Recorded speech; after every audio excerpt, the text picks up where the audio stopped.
A semana foi de muitos acontecimentos no mundo da política. Na CPI do Covid, o depoimento do ex-ministro Pazuello, apesar das omissões, não trouxe desconforto para o governo. O encontro entre os ex-presidentes Fernando Henrique Cardoso e Lula, no apartamento do ex-ministro Nelson Jobim, inicia aí a fase de articulações da sucessão de 2022. A operação da Polícia Federal sobre o ministro do Meio Ambiente pode trazer sérias complicações para o governo. E a pesquisa Exame Ideia, que traz o favoritismo do ex-presidente Lula em todos os cenários. Nós vamos analisar todos esses fatos. Vamos ao debate.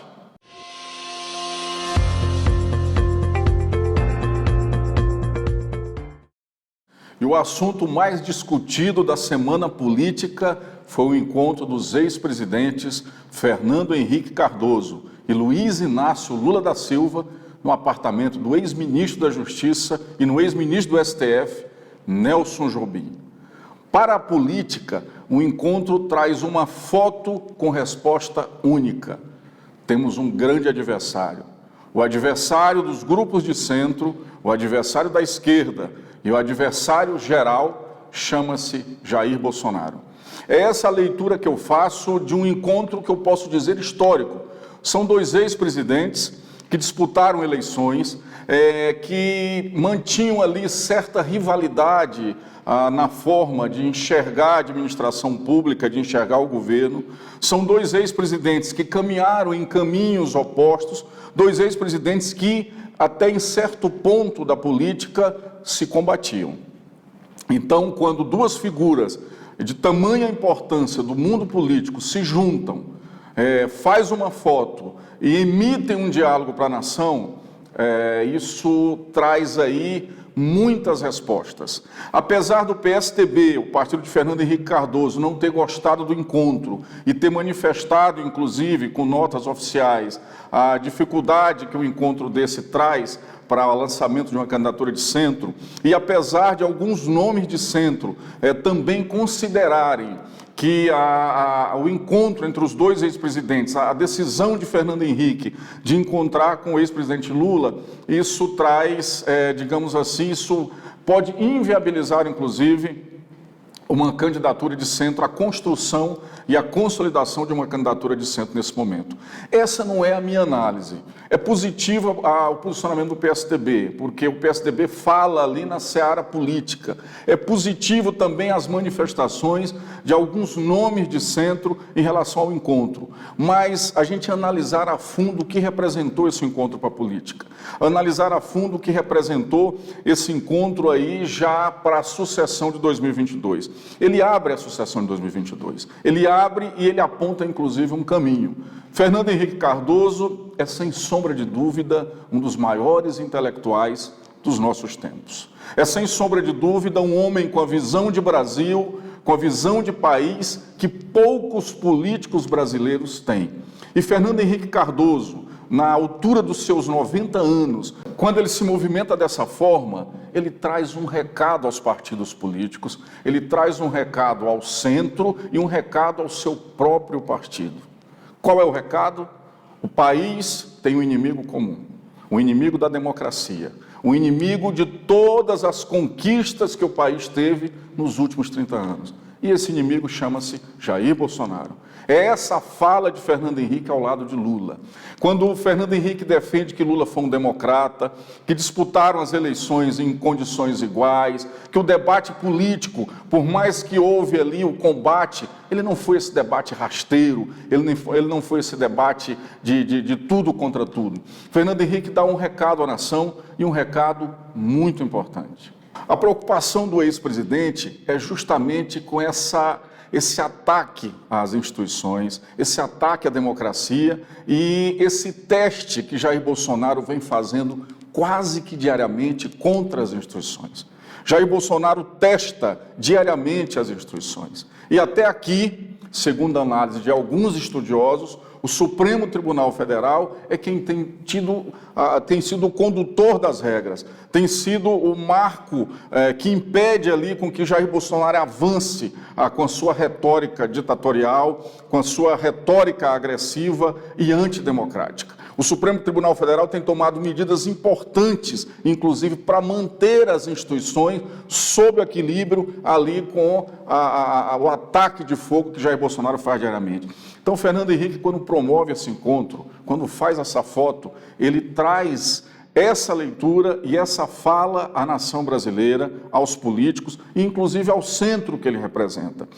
No outro ângulo também, para o PT, foi muito positivo, né? O PT recebeu ali com muita alegria um aceno de Fernando Henrique à possível candidatura de Luiz Inácio Lula da Silva no segundo turno. É muito interessante a gente observar ali que o movimento de Fernando Henrique foi mais ou menos nesse sentido. Se for Lula e Bolsonaro no segundo turno, o meu voto, o meu apoio é para Lula, porque Lula sim tem compromisso com a democracia, Lula sim tem compromisso com o Estado Democrático de Direito, por mais que eu condene algumas ações do PT, algumas atitudes de Lula, por mais que eu condene os erros que o PT cometeu no governo, não foram erros contra o Estado Democrático de Direito e não foram erros que colocam o país sob risco. Fernando Henrique tenta demonstrar isso, inclusive, para aqueles que temiam que o país virasse uma Venezuela. A fala dele é mais ou menos isso: nós podemos virar uma Venezuela à direita. O Maduro à esquerda pode ser o nosso Bolsonaro à direita. Esse é um olhar que poucas pessoas no Brasil têm tido até agora, dos riscos que nós corremos, dos riscos que o país corre. Então esse encontro, no meu ponto de vista, foi um encontro histórico, a maturidade aí dos dois políticos e a maturidade que o país requer, que o país exige nesses dias, nesse nosso momento tão complexo. O que pode acontecer também? O centro já prepara aí uma candidatura, no meu ponto de vista. Eu tenho conversado com vários parlamentares de centro, com vários políticos, inclusive com o mundo empresarial. Todos estão vendo com bons olhos a movimentação do senador Tasso Gereissati como candidato à presidência da República. Tasso Gereissati é um dos maiores empresários do Brasil. Um homem com a visão excelente de mercado e com a visão excelente de política. É um grande democrata. Realizou 2 governos muito bem avaliados no Ceará, tem vários mandatos e é um homem de muito equilíbrio. Então, o nome de Tasso foi muito bem recebido dentro, inclusive, das hostes do PSDB, foi muito bem recebido no mercado financeiro em São Paulo e está sendo visto com muito bons olhos sobre vários parlamentares. Então, no meu ponto de vista, aí, se o PSDB conseguir unificar, já que a candidatura Dória sofre uma rejeição muito grande e Eduardo Leite não conseguiu ainda decolar como candidato, se houver uma unificação pelo nome de Tasso, eu vejo muitas chances do centro todo se unir em torno desse nome. No próximo bloco, nós vamos discutir aí a operação da Polícia Federal sobre o ministro do Meio Ambiente.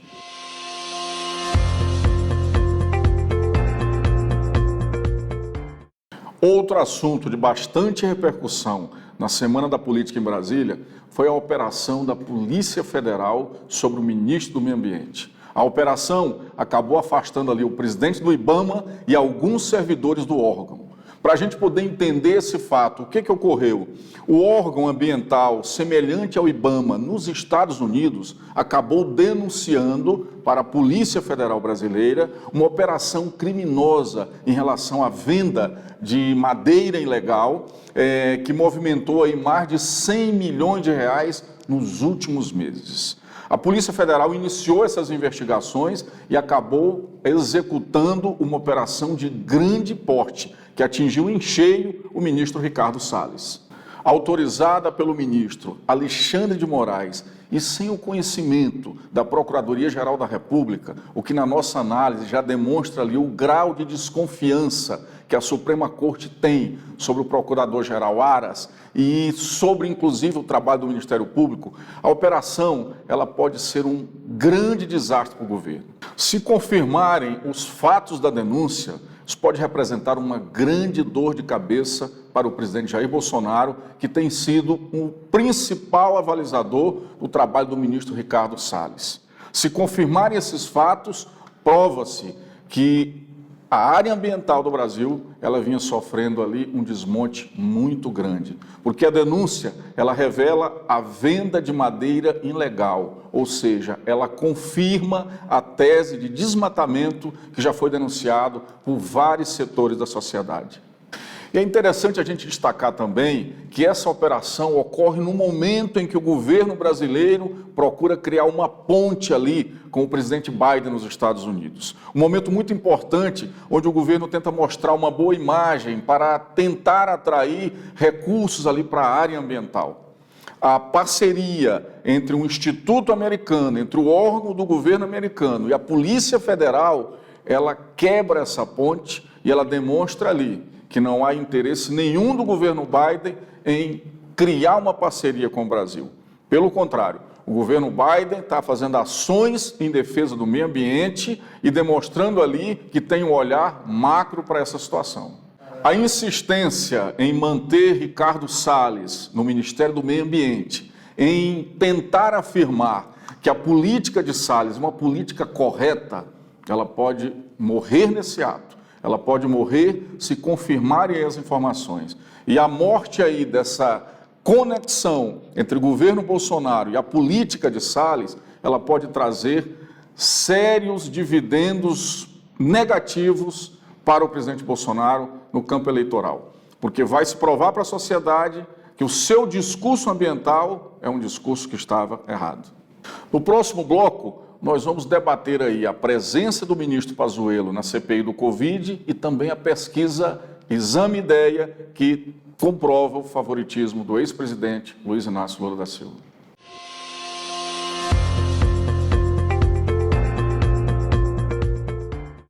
E o depoimento mais esperado da semana na CPI do Covid, do ex-ministro Pazuello, acabou frustrando ali os senadores oposicionistas. Pazuello chegou muito bem preparado para o debate com os senadores, e isso acabou colocando os senadores e a própria CPI numa dificuldade muito grande. Na minha análise, a CPI acabou extrapolando ali os seus limites com uma comissão parlamentar de inquérito. Transformou-se num grande palanque eleitoral, onde os senadores se revezavam em discursos em ataques sem nexo. A CPI acabou a semana aí mais fraca e em banho-maria na nossa análise. Pazuello, apesar das omissões e apesar das mentiras que falou, ele acabou protegendo o governo. Ele acabou ali não trazendo desconforto para o governo. O governo temia muito esse depoimento do Pazuello. Esse depoimento poderia colocar o governo, nesse exato momento, em uma situação muito difícil e já numa situação de condenação. Mas Pazuello fez o teatro perfeito. Chegou muito firme, soube responder e soube fugir um pouco ali do que era questionado pelos senadores. Na nossa análise, Pazuello acabou falando demais, falando mais que precisava. E isso pode trazer, sim, bastante dificuldades para ele e para o governo no relatório do senador Renan Calheiros. Renan Calheiros ontem acabou se perdendo um pouco ali no debate, mas ele deve agir na construção do seu relatório. É interessante a gente destacar também ali que Pazuello, nas suas movimentações, traz praticamente para si todas as responsabilidades ali perante as ações do governo na pandemia. Na minha análise, o governo, apesar de ter treinado Pazuello, acabou jogando Pazuello para as cobras, ou seja, num dado momento, se a coisa apertar muito, o governo vai deixar que Pazuello seja, assim, responsabilizado. E na nossa análise, Pazuello acabou postergando o final trágico. O medo que o governo tinha de já se complicar ali naquele momento, acabou sendo adiado.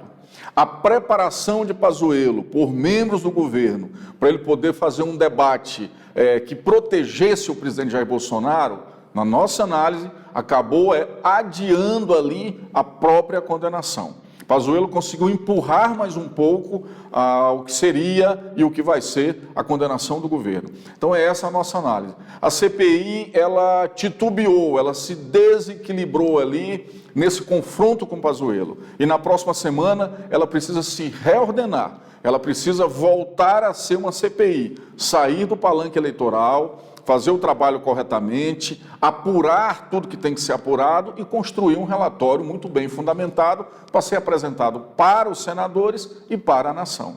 Há 1 ano e 3 meses do pleito eleitoral de 2022, está acontecendo o que o governo não queria e o que o governo menos esperava. Todas as pesquisas de opinião pública lançadas nos últimos dias apontam aí um favoritismo do ex-presidente Luiz Inácio Lula da Silva contra Jair Bolsonaro. A última pesquisa, divulgada nessa semana pela revista Exame e Ideia, aponta um cenário muito favorável ao ex-presidente Lula. É interessante a gente destacar num bloco geral, numa análise geral do Globo, o favoritismo de Lula nas regiões Sudeste e Nordeste, as regiões mais populosas do Brasil e que garante aí uma eleição de presidente da República. Bolsonaro está em primeiro lugar nas regiões Norte, Sul e Centro-Oeste, mas os números do Nordeste e Sudeste colocam Lula numa posição de bastante destaque. Nas simulações para o primeiro turno, Lula ganha em todos os cenários com a vantagem bem interessante. Agora, ele só perde no cenário em que está Ciro Gomes. Nesse cenário, há quase um empate técnico ali entre Lula e Jair Bolsonaro. Lula com 35, Jair Bolsonaro com 33 e Ciro Gomes com 13. Ou seja, Ciro Gomes hoje representa ali uma dificuldade da eleição de Luiz Inácio Lula da Silva. Um outro destaque que eu faço, e que inclusive foi a nossa análise no primeiro bloco, é o cenário com a participação do senador Tasso Gereissati. Nesse cenário, Lula tem 36% das intenções de voto, Bolsonaro 33% e Tasso Gereissati 15%. O que eu observei aí nesse cenário é que Tasso acaba tirando votos de Jair Bolsonaro e não atrapalha Luiz Inácio Lula da Silva. Ou seja, Tasso chega aí à abertura das articulações em torno das eleições de 2022 como um candidato com potencial, e com potencial de crescimento, e com potencial, inclusive, de unir o centro em seu entorno. Já no cenário do segundo turno, Lula vence Bolsonaro com 47% das intenções de votos e Jair Bolsonaro com 35% das intenções de votos. A nossa análise: primeiro, a pesquisa ela é um retrato do momento. Eu sempre falo isso para os que gostam e os que não gostam de pesquisa. A gente sabe que quem gosta de pesquisa ali é quem, na verdade, está liderando. Então, o grupo político de quem está liderando acaba satisfeito com o resultado. Aquele que não está liderando vai condenar as pesquisas.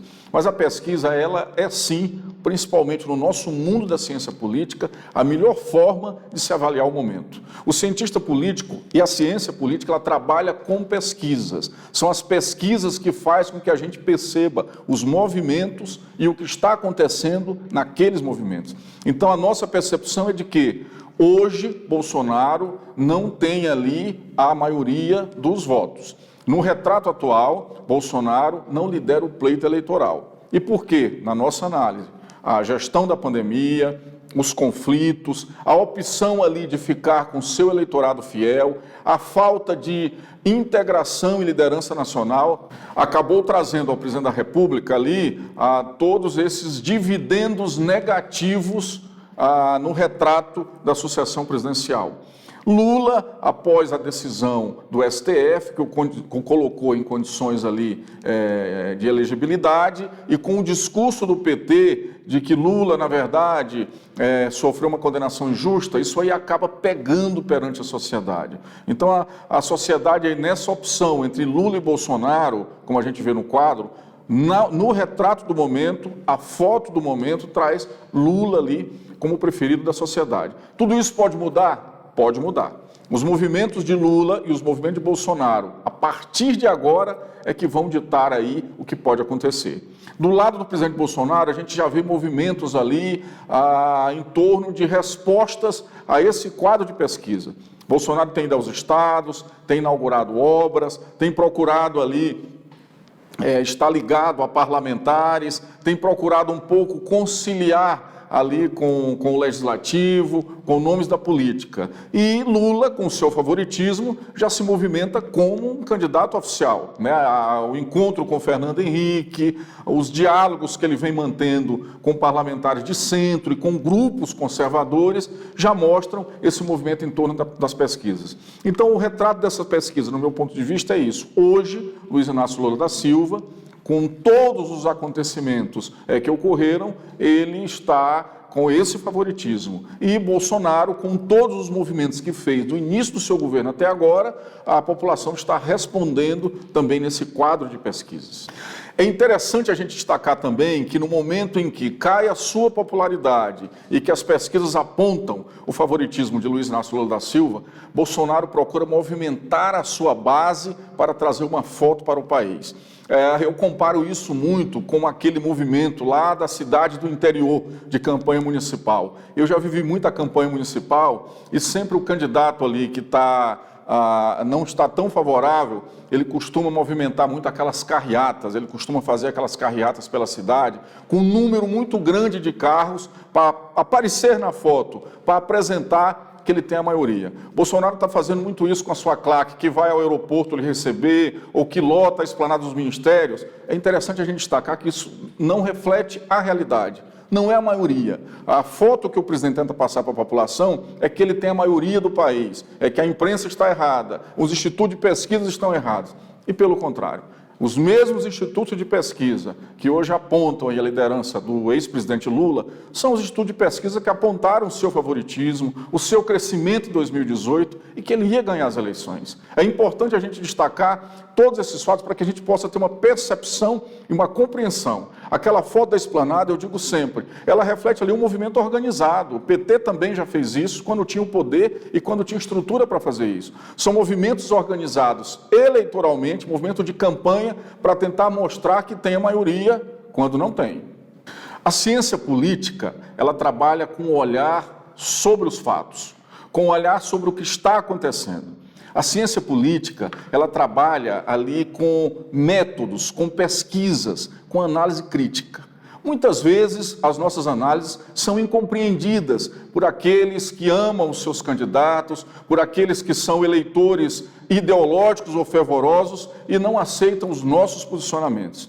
Esses posicionamentos que nós construímos hoje são posicionamentos que estarão de pé amanhã e que você pode analisar sempre. Nós fazemos uma análise do que está acontecendo de forma crua. Doa a quem doer.